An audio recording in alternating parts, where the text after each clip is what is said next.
qualifier pour recevoir à domicile? C'est un truc que vous arrivez à suivre, vous? Non, non, honnêtement, déjà il y a trop de calculs, donc on va pas s'éterniser là-dessus. C'est vrai qu'après le match de l'Ulster, on s'est un peu plongé dans les classements, mais voilà, on a vite fait abstraction de tout ça et on sait de toute façon qu'il faudra faire un gros match et remporter le maximum de points contre les Harlequins pour prétendre à un quart. Et en tout cas, Là c'est victoire bonifiée, quoi. L'objectif, c'est ça. Déjà, on va commencer par gagner le match et après, voilà, on verra au fur et à mesure du match. Mais voilà, d'abord, prenons ce match par le bon bout. Voilà, faisant une grosse entame, voilà, un match consistant pour le remporter d'abord et après, si on peut prendre ce bonus offensif, on s'en privera pas, quoi. Comment s'est passée la semaine, Alexis, du coup? Déjà, on est revenu un peu frustré de ce déplacement à l'Ulster où on fait, voilà, on fait quelques erreurs qui, à ce niveau, pardonnent pas, moi le premier.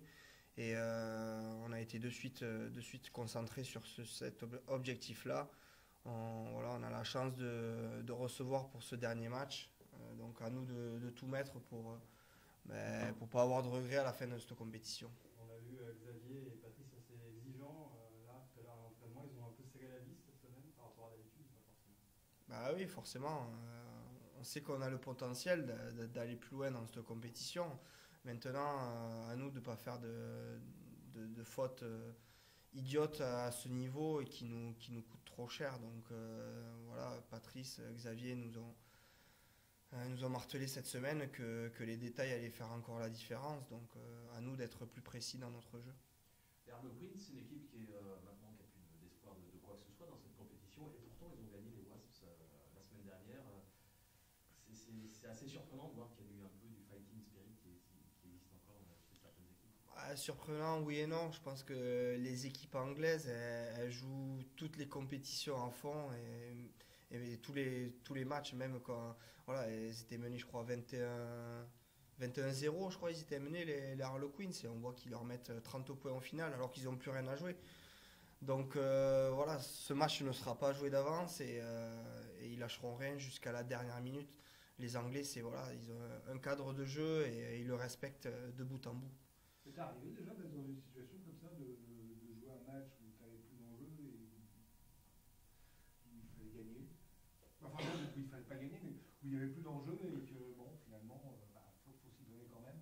Ah oui, oui, non, mais après, voilà, ils ont d'autres objectifs. Il y a des objectifs peut-être individuels. Ils doivent préparer le tournoi pour certains parce qu'ils ont des joueurs de classe internationale. C'est pas une petite équipe, donc je pense qu'ils vont venir avec des intentions de jeu. Ils ont rien à perdre, oui, mais ils seront d'autant plus dangereux qu'ils vont jouer tous les ballons. Donc à nous d'être pragmatiques et de contrer leur offensive.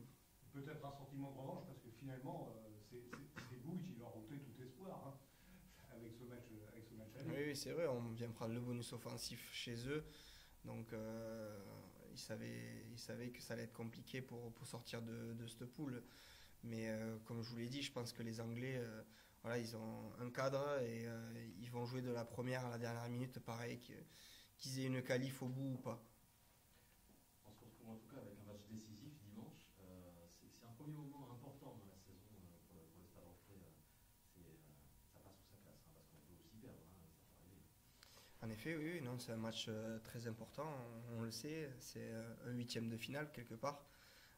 Si on gagne ce match-là, on peut rêver à un quart de finale. Donc voilà, ouais, on joue ces matchs, on joue au rugby pour ces matchs-là justement. Donc c'est plaisant surtout de recevoir une équipe comme les Harlequins à De Flandre dans un stade à guichet fermé, quoi.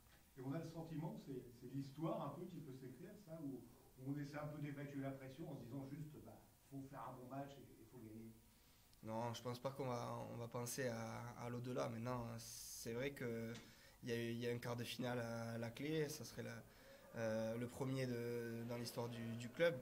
Mais voilà, à nous de faire un match consistant et voilà, de se servir de cette pression comme une pression positive, quoi, pour qu'on soit tous amenés vers le même objectif. Tu seras associé à Jérémy à la charnière ce week-end? sens que tu arrives à bien t'acclimater avec tous les 10. C'est quelque chose qui paraît pourtant difficile sur le papier, mais ça te convient cette situation? Ouais, après,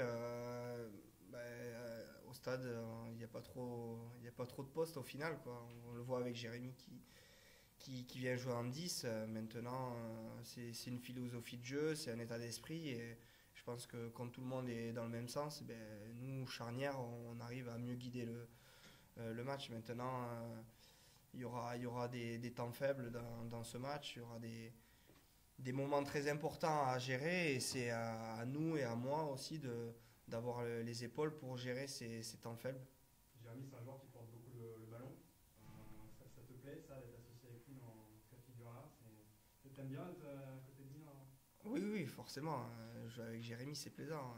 C'est souvent tourné vers l'offensive. Maintenant, je suis aussi là pour lui dire, bon, calme-toi un peu, on va mettre un peu de jeu au pied ou un peu de pression pour alterner aussi et pour voilà, surprendre un peu plus l'adversaire. Mais c'est vrai que c'est plaisant de jouer avec Jérémy qui est vachement tourné vers l'offensive.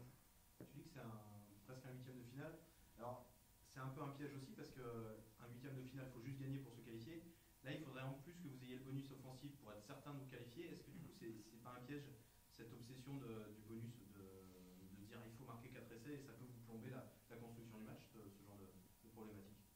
Non, je pense que voilà, on va pas se faire 46 offload d'entrée de match pour essayer de traverser le terrain et à tout prix marquer. On va essayer de construire sereinement ce match et petit à petit mettre la pierre à l'édifice pour mais déjà gagner ce match et ensuite marquer le maximum d'essais. Mais je pense pas qu'on va vouloir de suite attraper ce bonus dans les 20 premières minutes. Mais sans parler de suite, par exemple, si à la 20e vous êtes à 3 essais, Patrice répète souvent que le rugby c'est un jeu de patience. Il faut arriver à rester patient, même si le temps s'égrène et que vous n'avez toujours pas le bonus. Oui, oui, c'est vrai. Mais après, en fonction de la physionomie du match, pardon, on s'adaptera. Mais à nous d'être voilà, patients, structurés et de ne pas mettre la charrue avant les bœufs dans ce match déjà pour le gagner. Et ça viendra, ce bonus offensif, s'il viendra petit à petit. C'est un gros moment à venir pour le groupe, bien sûr. Mais à titre personnel, vous découvrez un petit peu ces approches de match un petit peu palpitantes comme ça. Il y a un truc vraiment différent, ça donne une approche différente. On sent qu'il y a un truc différent cette semaine. Oui, ouais, c'est vrai, je ne suis pas le seul. On est beaucoup à être dans cette optique-là. Pour la plupart, on n'avait pas joué la grande Coupe d'Europe avant. Voilà, le fait de jouer encore dans un stade plein pour une accession à un quart de finale, c'est énorme. Donc, pas de pression négative, honnêtement.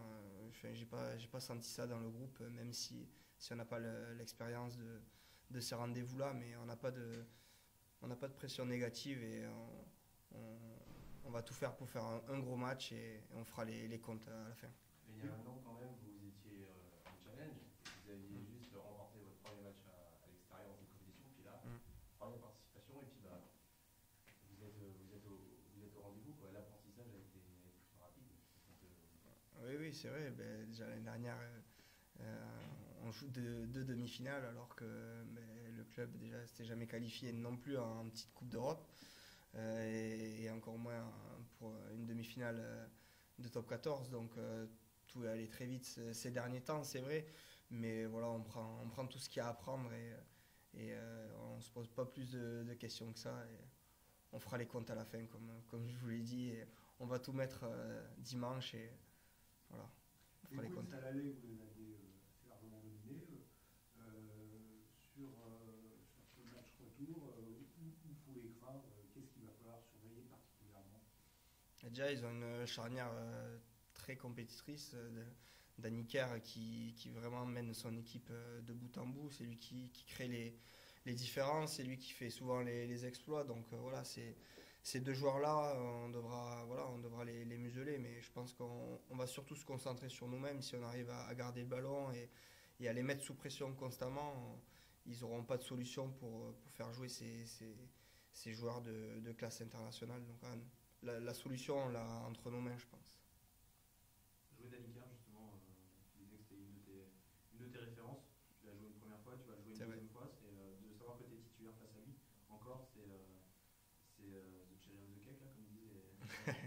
Ouais, non, c'est vrai, c'est chouette de jouer face à des joueurs comme ça. Et Danny Kerr, que j'apprécie tout particulièrement. Mais je vais pas me poser de questions comme au match aller parce que c'est Danny Kerr. On a un objectif à atteindre et voilà, j'irai faire une photo s'il faut à la fin du match, mais avant ça, on va se livrer à un gros combat, j'espère. Il est particulièrement doué au pied, tu vas essayer de lui montrer que toi aussi tu peux jouer au pied ou tu vas éviter ce genre de... Non, non, je vais jouer mon jeu déjà. Danny Kerr, c'est Danny Kerr. Voilà, je pense pas qu'il a d'autres qualités que les miennes. Et voilà, à moi de bien guider mes partenaires pour qu'on fasse un gros match à De Flandre. Si ça veut bien rigoler, tu iras lui dire good game. Ouais, non, on va pas rentrer dans leur jeu. C'est vrai que c'est un peu leur truc de chambrer sur toutes les actions. Nous, on va rester modeste et on va essayer de les mettre sous pression constamment.